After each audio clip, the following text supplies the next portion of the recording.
Hey you guys, Joey here with Joe's RV Tech DIY. So we're working on a Suburban furnace here. We're gonna change the limit switch on it.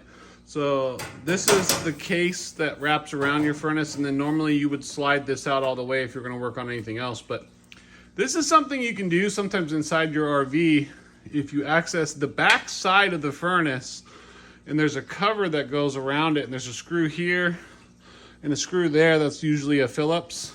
Remove both those screws, the cover will come off, and you'll see your limit switch here, and it'll have two wires. Now it'll have a color, green, red, orange, or blue. And that identifies which limit switch you need when you're buying your limit switch. And if you look up on Suburban's website, you can figure out the part number, but like most of the places, the photo, if they stock it as an example, when they take the picture of the actual product, you'll see the color, and it'll also say it sometimes in the title.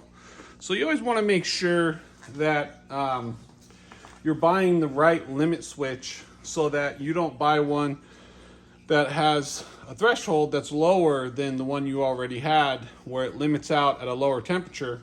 So based on whether or not you have a 25,000 BTU furnace or a 30,000 BTU furnace. So when you access this, you'll see what color you have. This one is green. It's marked on the side here. Typically what we see is if it's marked on the side here, that used to tell us back in the day that that might have been coming from aftermarket manufacturer. But actually the OEM parts are marked like that now too. But the color sometimes is in the center of the actual limit switch, but on this one it's on the side. And if you see here, you can see that it's green. And if you have a green limit switch, it is part number 525006 for a genuine Suburban replacement limit switch. So I got the camera set up static today so I can use both my hands. But here will be the new one. Here's the old one. And this is pretty easy, guys. So what we're gonna do is we'll just get a pair of needle nose, and we will take the wires off on each side of it. And you wanna make sure that you put them back on the side that they're supposed to go. And you also wanna make sure that these wires are not pinched on anything where they could short out and make your furnace not work.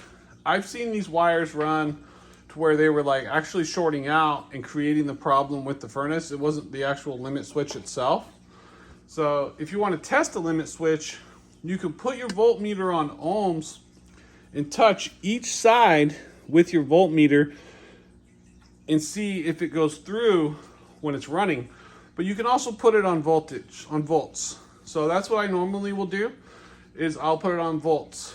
And I'll turn the furnace on, and if I have voltage on one side and I don't have voltage on the other side, and it's going through its process and then shutting off, I know that my limit switch is bad and needs to be replaced. So, but if you don't have voltage on one side or the other, you need to go back to the front of the furnace and work on where the power is being supplied to the limit switch. We'll get into that in a different video.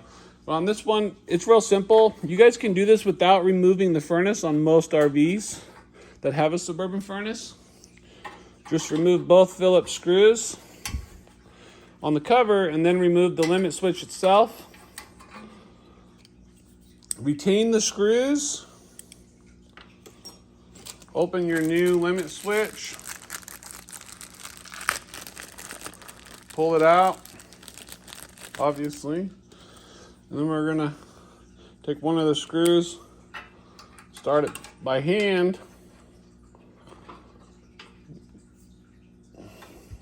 You wanna make sure you don't cross thread it. I don't tighten that one all the way down at first, not until I get this side on. So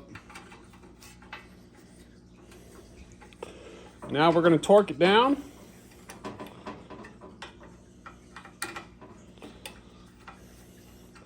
We're gonna hook up the wires.